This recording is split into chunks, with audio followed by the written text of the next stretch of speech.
Now, speaking exclusively to CNA here in Singapore, Ukraine's Foreign Minister Vadym Prystaiko confirmed that airliner had not been forewarned about Iran's missile attacks on Iraq that night, nor the heightened state of tensions in Tehran. Christine Chan asked Mr. Prystaiko why the flight had been cleared for takeoff from Tehran that night. Because nobody told, not just Ukrainian airliner, but anybody else, that it is tensions and it is danger, just danger. So our airlines and everybody else was flying from and in the airport. And our flight was just departing, and it was hit 4 minutes when he was just ascending. And because of the instructions of the tower, he was within the corridor. That's the main airport of the Tehran International Airport. Nobody warned our people, nobody warned our flight, or even the crew, that there is a danger for the airplane. All of this attention was to Iraqi, and this is the sole responsibility of the nation to close down and prepare the nations. And again, you know, when we're talking about this, nobody warned us, and when a denial of the responsibility. I talked myself to the Minister of Foreign Affairs of Iran on the first day. And even at this conversation, he didn't tell me that they're responsible of the flight.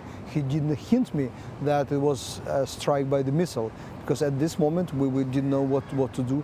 And because of the international pressure, I believe, and investigation which we immediately started on the ground, we sent a military plane with 50 people on board with different investigators, and we started digging deep into the case. That's what I believe two of these factors played into the Iranians recognizing their responsibility.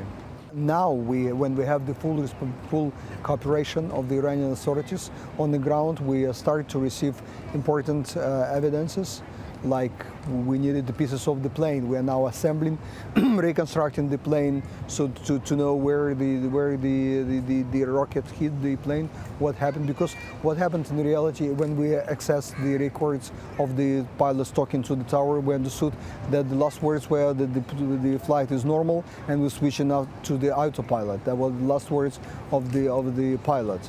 So what happened afterwards, we were in dark.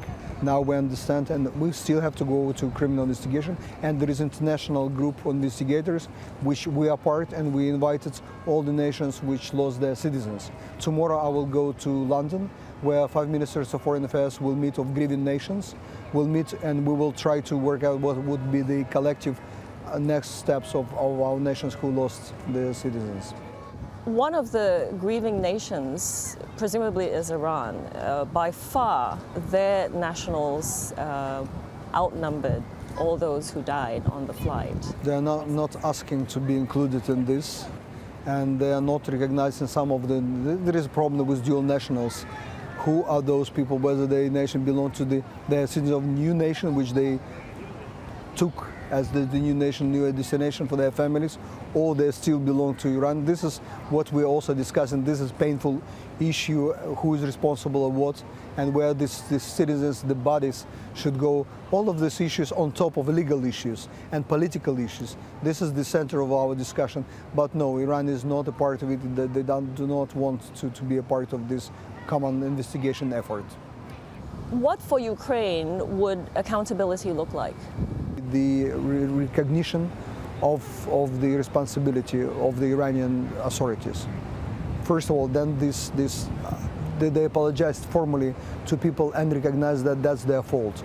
And starting from here all the way to compensations to the families, to the airline, that's the whole procedure, painful procedure which we all of us have to go through.